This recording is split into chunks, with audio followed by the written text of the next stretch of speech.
Hi, ನಾನು Sudeep from tech Kannada. ಗಮನಿಸ್ತಾ ಇದ್ರೆ ಇವತ್ತು ನನ್ನ ಮುಂದೆ ಮೋಟೋದವರು ಹೊಸದಾಗಿ ಲಾಂಚ್ ಮಾಡ್ತಾ ಇರುವಂಥ moto g73 ಸ್ಮಾರ್ಟ್ಫೋನ್ ಇರುವಂಥದ್ದು. ಈ ಸ್ಮಾರ್ಟ್ಫೋನ್ 5G ಸ್ಮಾರ್ಟ್ಫೋನ್. ಇದರ ಸ್ಪೆಷಾಲಿಟಿ ಏನಪ್ಪ ಅಂತ ಅಂದರೆ ಇದರಲ್ಲಿ ಒಂದು ಹೊಸ ಪ್ರೊಸೆಸರ್ ಇರುವಂಥದ್ದು. ನಮ್ಮ ಭಾರತದಲ್ಲಿ ಇದೇ ಮೊದಲ ಬಾರಿಗೆ ಈ ಒಂದು ಪ್ರೊಸೆಸರ್ನ ಯೂಸ್ ಮಾಡಲಾಗ್ತಾ ಇರುವಂಥದ್ದು.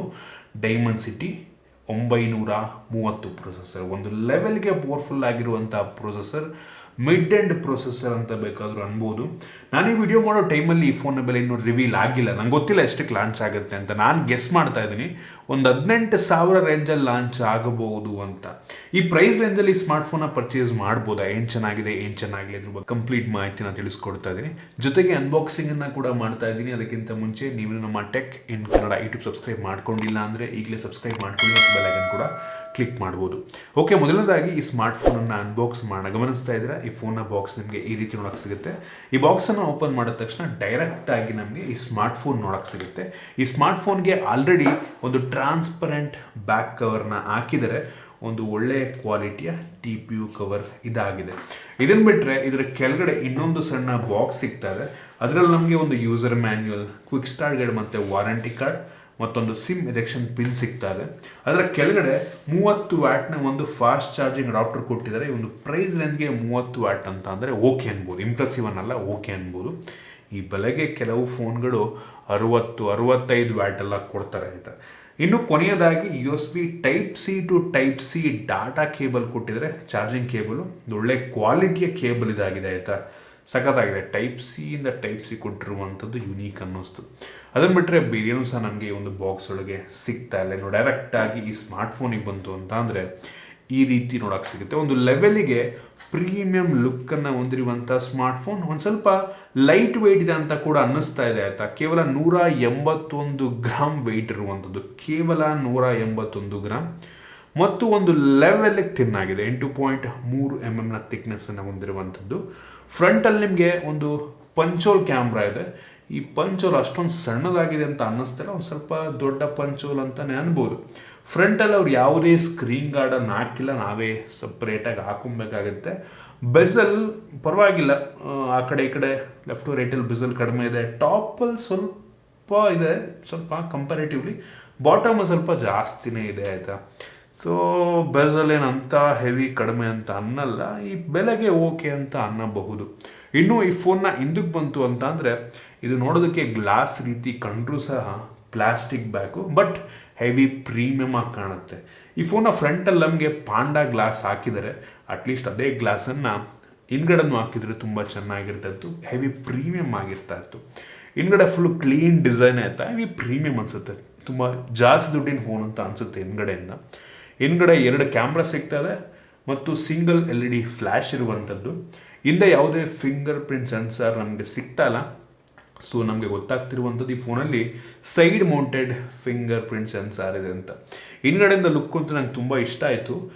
ಸ್ಮಡ್ಜಸ್ ಸ್ವಲ್ಪ ಆಗುತ್ತೆ ಆಯಿತಾ, ಸ್ವಲ್ಪ ಸ್ಮಡ್ಜಸ್ ಆಗುತ್ತೆ, ಫಿಂಗರ್ ಪ್ರಿಂಟ್ ಬೀಳುತ್ತೆ ಹಿಂದಕ್ಕೆ, ಮತ್ತು ಸ್ಕ್ರ್ಯಾಚ್ ಆದರೂ ಕೂಡ ಗೊತ್ತಾಗುತ್ತೆ ಆಯಿತಾ. ಸೊ ಸ್ಕ್ರ್ಯಾಚ್ ಆಗೋ ಸಾಧ್ಯತೆ ಕೂಡ ಇರುತ್ತೆ. ಸೊ ಬ್ಯಾಕ್ ಕವರ್ ಹಾಕೊಂಡ್ರೆ ತುಂಬ ಒಳ್ಳೆಯದು. ಇನ್ನು ಈ ಫೋನ್ನ frame plastic frame, obviously price ರೇಂಜಲ್ಲಿ ನಿಮಗೆ ಸ್ಪೀಕರ್ ಗ್ರಿಡ್ ಕೆಳಗಡೆ ಸಿಗ್ತಾ ಇದೆ ಮತ್ತು ಮೇಲ್ಗಡೆ ಸಹ ಇದೆ ಒಂದು, ಅದು ಸೆಕೆಂಡ್ರಿ ನಾಯ್ಸ್ ಕ್ಯಾನ್ಸಲೇಷನ್ನ, ಸೆಕೆಂಡ್ರಿ ಸ್ಪೀಕರ ತಿಳಿಸ್ಕೊಡ್ತೀನಿ. ಒಟ್ಟಿಗೆ 2 ಸ್ಪೀಕರ್ ಇದೆ ಇದರಲ್ಲಿ ಆಯಿತಾ, ಸ್ಟೀರಿಯೋ ಸ್ಪೀಕರ್ ಇದೆ. ಇನ್ನು ಇದರಲ್ಲಿ ನಮ್ಗೆ USB Type-C ಪೋರ್ಟ್ ಸಿಗ್ತಾ ಇದೆ, ಹೆಡ್ಫೋನ್ ಜಾಕ್ಸ್ ಇರುವಂಥದ್ದು, ಮತ್ತು ಇದರಲ್ಲಿ ಯಾವುದೇ ಡೆಡಿಕೇಟೆಡ್ SD ಕಾರ್ಡ್ ಸ್ಲಾಟ್ ಇಲ್ಲ, ಹೈಬ್ರಿಡ್ ಸಿಮ್ ಸ್ಲಾಟ್ ಇದೆ. 2 ಸಿಮ್ಮು ಅಥವಾ 1 ಸಿಮ್ 1 SD ಕಾರ್ಡ್ ನೀವು ಹಾಕೊಬೋದು. ಜೊತೆಗೆ ಇದರಲ್ಲಿ IP52 ವಾಟರ್ ರೆಸಿಸ್ಟೆಂಟ್ ರೇಟಿಂಗನ್ನು ಕೂಡ ಕೊಟ್ಟಿದ್ದಾರೆ. ಸೂಪರ್ ವಿಷಯ. ಏನು ಕೊಡದಿರೋದಕ್ಕಿಂತ ಅಟ್ಲೀಸ್ಟ್ ಏನೋ ಒಂದು ಕೊಟ್ಟಿದ್ದಾರಲ್ಲ, ಖುಷಿ ಪಡಬೇಕು.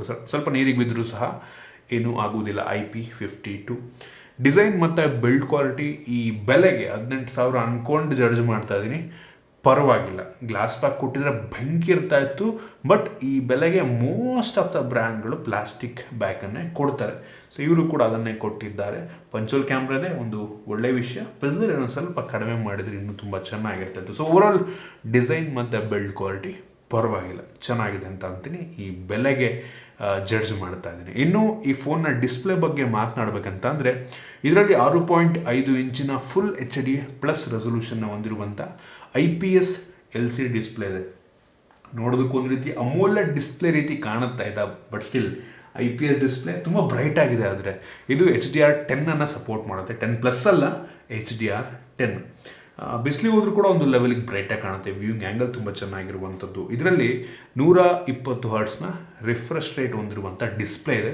ಇದು ವೇರಿಯೇಬಲ್ ರಿಫ್ರೆಶ್ ರೇಟು 30 ಹರ್ಟ್ಸಿಂದ 120 ಹರ್ಟ್ಸ್ ತನಕ ಚೇಂಜ್ ಆಗುತ್ತೆ. ಒಂದು ಒಳ್ಳೆ ವಿಷಯ. ವೇರಿಯೇಬಲ್ ಈ ಪ್ರೈಸ್ ರೇಂಜಲ್ಲಿ ಒಂದು ಯುನೀಕ್ ಫೀಚರ್ ಅನ್ಬೋದು. ಮೋಸ್ಟ್ ಆಫ್ ದ ಬ್ರ್ಯಾಂಡ್ಗಳು ವೇರಿಯೇಬಲ್ ರಿಫ್ರೆಶ್ ರೇಟನ್ನು ಕೊಡಲ್ಲ, ಇವ್ರು ಕೊಟ್ಟಿದ್ದಾರೆ.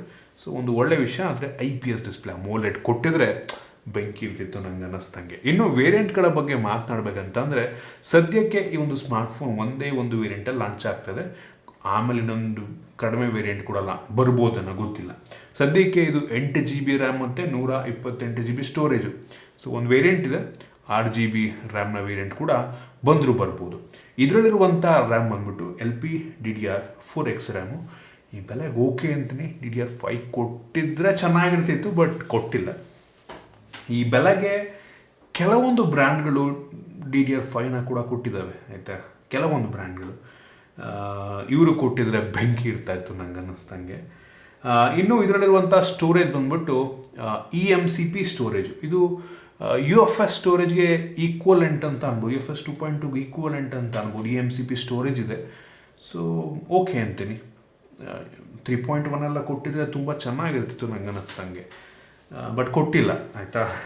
ಸೊ ಇಂಪ್ರೆಸಿವ್ ಅನ್ನಲ್ಲ, ಓಕೆ ಪರವಾಗಿಲ್ಲ ಅಂತೀನಿ ಸ್ಟೋರೇಜ್ ಮತ್ತು ರ್ಯಾಮಲ್ಲಿ. ಇನ್ನು ಪ್ರೊಸೆಸರ್ ಬಗ್ಗೆ ಮಾತನಾಡಬೇಕಂತ ಒಂದು ಪವರ್ಫುಲ್ ಆಗಿರುವಂಥ ಹೊಸ processor Dimensity 930 5G processor.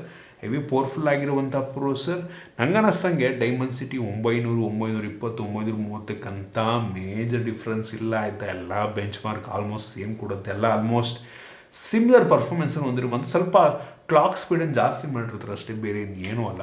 So ಈ ಒಂದು ಪ್ರೊಸೆಸರ್ ಅಂಥದ್ದು ಬೆಂಚ್ ಮಾರ್ಕ್ ನಾನು ಚೆಕ್ ಮಾಡಿದಂಗೆ ಸುಮಾರು 4,20,000, 4,30,000 ರೇಟಿಂಗನ್ನು ಕೊಡುತ್ತೆ. ಇದು ಹೆವಿ ಕಿತ್ಕೊಂಡು ಪವರ್ಫುಲ್ ಆಗಿರುವಂಥ ಪ್ರೊಸೆಸರ್ ಅಂತ ಅನ್ನಲ್ಲ, ಮಿಡ್ ಎಂಡ್ ಪ್ರೊಸೆಸರು.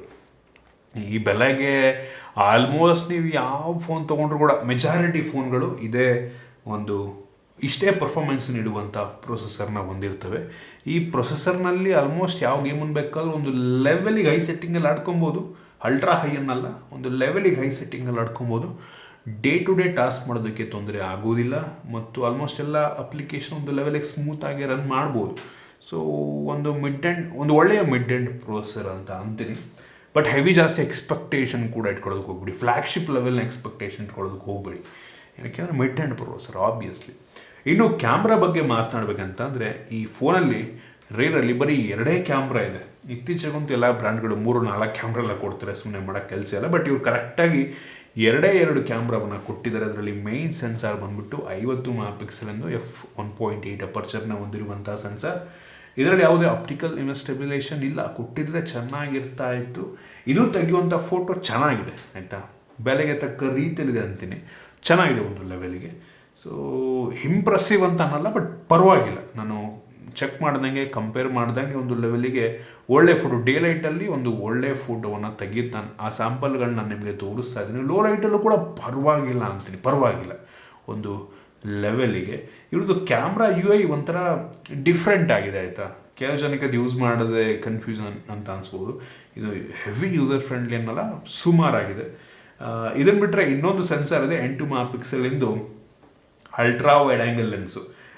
ಒಂದು ಲೆವೆಲಿಗೆ ವೈಡ್ ಆಗಿದೆ, ಕ್ಲಾರಿಟಿ ಪರವಾಗಿಲ್ಲ ಅಂತೀನಿ, ಇಂಪ್ರೆಸಿವ್ನಲ್ಲ, ಪರವಾಗಿಲ್ಲ ಅಂತೀನಿ.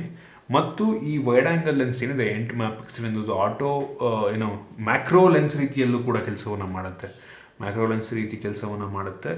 ಸೊ ಒಂದು ಲೆವೆಲಿಗೆ ಮ್ಯಾಕ್ರೋ ಶಾಟನ್ನು ಕೊಟ್ಟಿದ್ದೀವಿ, ಒಂದು ಲೆವೆಲಿಗೆ, ಆಯಿತಾ. ಇವರೇನು ಡೆಡಿಕೇಟೆಡ್ ಮ್ಯಾಕ್ರೋ ಲೆನ್ಸ್ ಹಾಕಿಲ್ಲ, ಡೆಡಿಕೇಟೆಡ್ ಕೊಟ್ಟಿಲ್ಲ, ಜಸ್ಟ್ ಅದನ್ನೇ ಮ್ಯಾಕ್ರೋ ರೀತಿ ಯೂಸ್ ಮಾಡಿಕೊಳ್ಳುತ್ತೆ. ಸೊ ಓಕೆ ಅಂತೀನಿ. ಆ ಸ್ಯಾಂಪಲ್ನ ಕೂಡ ನಾನು ನಿಮಗೆ ತೋರಿಸ್ತಾ ಇದ್ದೀನಿ. ಇನ್ನು ಫ್ರಂಟ್ ಕ್ಯಾಮ್ರಾಗೆ ಬಂತು ಅಂತ ಅಂದರೆ 16 ಮೆಗಾಪಿಕ್ಸೆಲ್ನ ಫ್ರಂಟ್ ಕ್ಯಾಮ್ರಾ.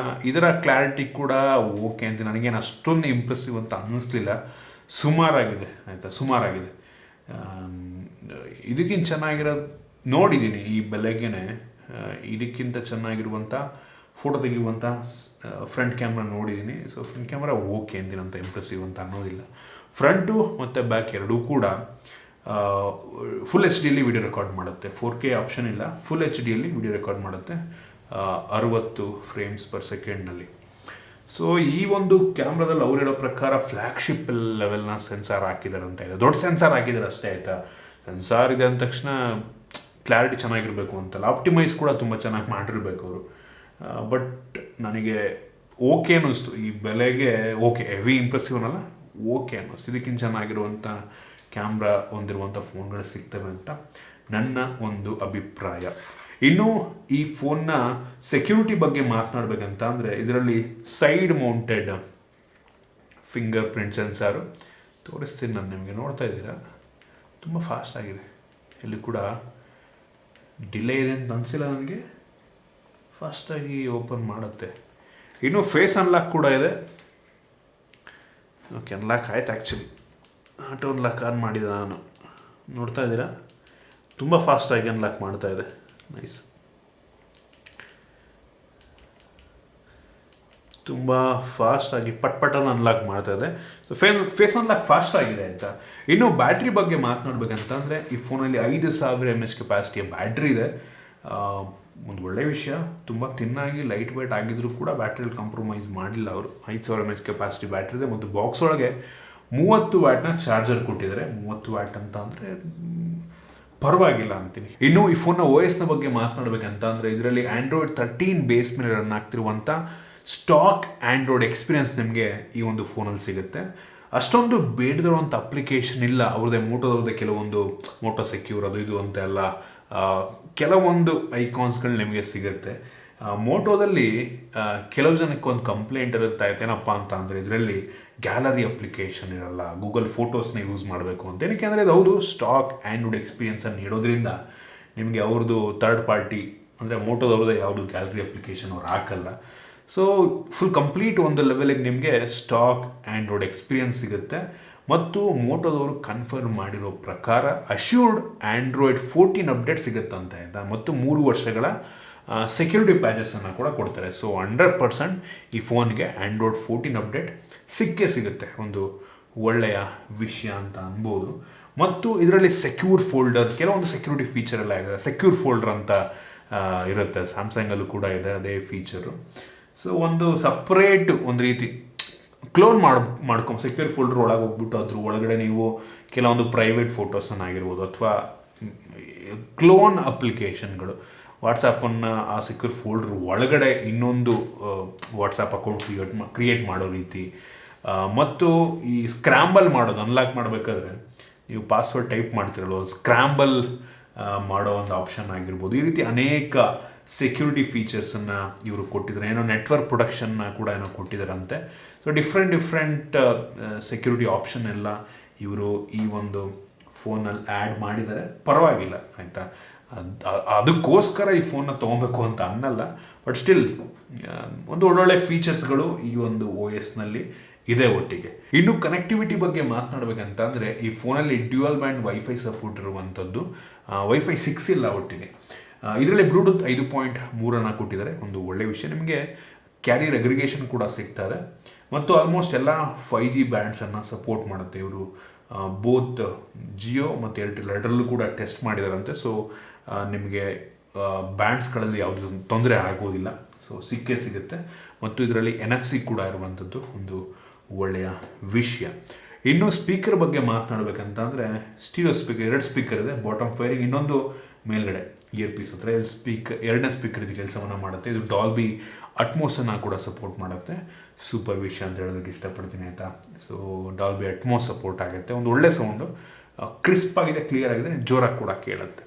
ಸೊ ಫೀಚರ್ಸ್ ಎಲ್ಲ ಪರವಾಗಿಲ್ಲ, ಒಂದು ಲೆವೆಲಿಗೆ ಚೆನ್ನಾಗಿ ಕೊಟ್ಟಿದ್ದಾರೆ. ಕಾರ್ ನೋಡಬೇಕಾಗಿದೆ ಎಷ್ಟಕ್ಕೆ ಲಾಂಚ್ ಆಗುತ್ತೆ ಅಂತ. 18,000 ರೂಪಾಯಿಗೆ ಲಾಂಚ್ ಆದರೆ ಇದನ್ನು ಪರ್ಚೇಸ್ ಮಾಡ್ಬೋದಾ ಅಂತ ಕೇಳ್ತಾ ಇದ್ದೀರಾ ಅಂತ ಅಂದರೆ ಬೆಸ್ಟ್ ಆಪ್ಷನ್ ಅಂತ ಅನ್ನಲ್ಲ, ಒಂದು ಡೀಸೆಂಟ್ ಆಪ್ಷನ್ ಅಂತ ಅಂತೀನಿ. ಏನಕ್ಕೆ ಅಂತ ಅಂದರೆ ಮೋಟೋದವ್ರದ್ದೇ ಬೇಜಾನ್ ಆಪ್ಷನ್ಗಳಿದೆ ಇದೇ ಪ್ರೈಸ್ ರೇಂಜಲ್ಲಿ. moto G72 ಅಂತೆ, 62 ಅಂತೆ, ಅದು 62 5G ಅಂತ ಬೇರೆ ಇದೆ. ಎಲ್ಲ ಸಿಮಿಲರ್ ಪ್ರೈಸ್ ರೇಂಜಲ್ಲಿದೆ. ಇದೇ 62,000 ರೇಂಜಲ್ಲೇ ಸಿಗುತ್ತೆ ನಿಮಗೆ. ಮೋಟೋ G62 ಕೂಡ ತುಂಬ ಚೆನ್ನಾಗಿದೆ, ಅದು ಕೂಡ 5G ಸ್ಮಾರ್ಟ್ಫೋನ್. ಅದರಲ್ಲಿ ನಿಮಗೆ ಸ್ನ್ಯಾಪ್ಡ್ರ್ಯಾಗನ್ 695 ಪ್ರೊಸೆಸರೊಂದಿಗೆ ಬರುತ್ತೆ. ಮತ್ತು ಮೋಟೋ G72 ಕೂಡ ಒಂದು ಒಳ್ಳೆ ಸ್ಮಾರ್ಟ್ಫೋನ್ ಆಯಿತಾ, ಆದರೆ 4G ಸ್ಮಾರ್ಟ್ಫೋನು. ಅದರಲ್ಲಿ ಇಲಿಯೋ G99 ಪ್ರೊಸೆಸರ್ ಇದೆ. 4G ಆದರೆ ಅದು ಕೂಡ ಒಂದು ಒಳ್ಳೆ ಆಪ್ಷನ್. ನಿಮಗೆ 5G ಬೇಡ 4G ಬೇಕು ಅಂತ ಅಂದರೆ ಆ ಒಂದು ಸ್ಮಾರ್ಟ್ಫೋನ್ನ ಬೇಕಾದರೂ ನೀವು ಪರ್ಚೇಸ್ ಮಾಡೋ ಒಂದು ಒಳ್ಳೆ ಆಪ್ಷನ್. ಅದು ಕೂಡ ಸ್ವಲ್ಪ ಬೆಲೆ ಕಡಿಮೆ ಆಗಿದೆ, ನಿಮಗೆ ಹತ್ತತ್ರ 15,000-16,000 ರೇಂಜಲ್ಲಿ ಆ ಒಂದು ಸ್ಮಾರ್ಟ್ಫೋನ್ ಸಿಕ್ಬಿಡುತ್ತೆ. ತುಂಬ ಚೆನ್ನಾಗಿದೆ, ಸ್ಪೆಸಿಫಿಕೇಶನ್ ಕೂಡ ತುಂಬ ಚೆನ್ನಾಗಿದೆ. ಇನ್ ಕೇಸ್ ನೀವೇನಾದರೂ ಮೋಟೋ G72 ಪರ್ಚೇಸ್ ಮಾಡಬೇಕು ಅಂತ ಅಂದರೆ ಯೂಟ್ಯೂಬ್ ಪ್ರಾಡಕ್ಟ್ ಟ್ಯಾಗ್ ಹಾಕ್ತೀನಿ, ಸೊ ನೋಡಿ ಪರ್ಚೇಸ್ ಮಾಡಬೇಕು ಅನ್ನೋರು ಮಾಡ್ಬೋದು. ಸೊ ಕಾರ್ ನೋಡಬೇಕಾಗಿದೆ. ನಾನು ಅಂದ್ಕೊಂಡಿದ್ದೀನಿ 18,000 ಅಂತ, ಅದಕ್ಕಿಂತ ಜಾಸ್ತಿ ಆದರೆ ನಾನು ನಿಮಗೆ ಬೇಡ ಅಂತೀನಿ. ಅದಕ್ಕಿಂತ ಕಡಿಮೆಗೆ ಲಾಂಚ್ ಆದರೆ ಒಂದು ಒಳ್ಳೆ ಆಪ್ಷನ್, ಒಳ್ಳೆ ಆಪ್ಷನ್ ಅಲ್ಲ, ಡೀಸೆಂಟ್ ಆಪ್ಷನ್ ಆಗಬಹುದು. ಸೊ ಇದಿಷ್ಟು ಈ ಒಂದು ಮೋಟೋ G73 ಬಗ್ಗೆ ಒಂದು ಡೀಸೆಂಟ್ ಆಪ್ಷನ್. ನಿಮಗೆ ಈ ಒಂದು ವಿಡಿಯೋ ಯೂಸ್ಫುಲ್ ಆಗಿತ್ತು, ಕೆಲವೊಂದು ಹೊಸ ವಿಷಯಗಳನ್ನ ಈ ಫೋನ್ನ ಬಗ್ಗೆ ತಿಳ್ಕೊಂಡಿದ್ದೀರ ಅಂತ ಅನ್ಕೋತೀನಿ. ಇಷ್ಟ ಆಗಿದ್ರೆ ದಯವಿಟ್ಟು ಲೈಕ್ ಮಾಡಿ, ಶೇರ್ ಮಾಡಿ. ಇದೇ ರೀತಿ ನಮ್ಮ ಬೇರೆ ಬೇರೆ ವಿಡಿಯೋಗಳಿಗೆ ನಮ್ಮ tech in Kannada YouTube subscribe ಮಾಡ್ಕೊಂಡಿಲ್ಲ ಅಂದರೆ ಈಗಲೇ ಸಬ್ಸ್ಕ್ರೈಬ್ ಮಾಡ್ಕೊಳ್ಳಿ ಮತ್ತು ಬೆಲ್ ಐಕನ್ ಕೂಡ ಕ್ಲಿಕ್ ಮಾಡ್ಬೋದು. ಸಿಗೋಣ ಮುಂದಿನ ವಿಡಿಯೋದಲ್ಲಿ.